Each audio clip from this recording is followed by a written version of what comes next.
Vue du ciel, c'est une mer verte. Des hectares de champs couleur émeraude dans la vallée du fleuve Sénégal. Une culture vitale pour le pays, le riz.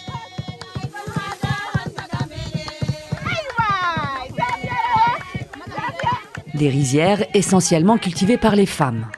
Les tiges de riz sont coupées avec des faucilles et des couteaux, les grains de riz récoltés avant d'être envoyés en usine.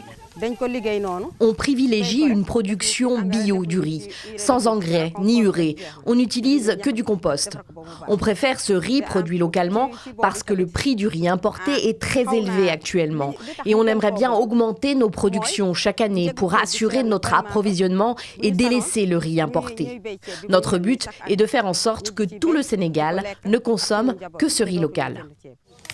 L'autosuffisance, c'est ce que visent ces paysannes sénégalaises. Leur production est destinée au marché intérieur, le Sénégal étant un grand consommateur de riz.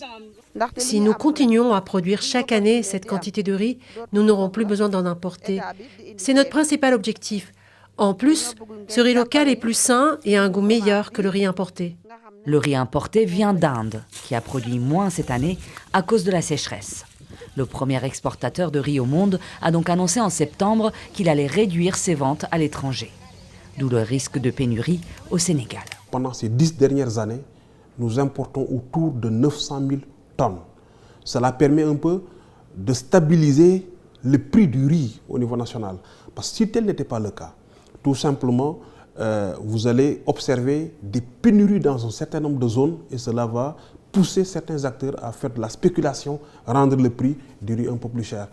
900 000 tonnes importées, 840 000 tonnes produites localement.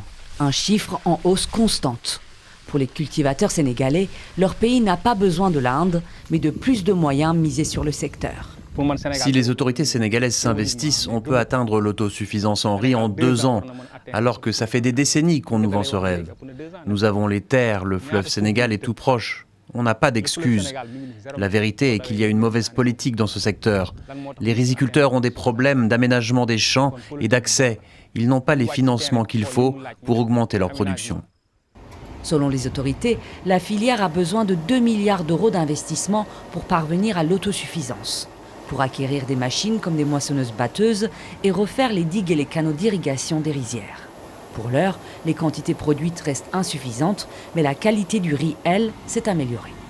Il n'y avait que des petites unités artisanales qui traitaient le riz, et donc le produit fini n'était pas forcément aux normes, n'était pas d'excellente qualité. Depuis les années 2010 pratiquement, il y a de nouvelles unités industrielles, de petites et peut-être moyennes qui sont en place, et qui font un traitement excellent du riz, donc vraiment de riz de qualité maintenant qui est produit.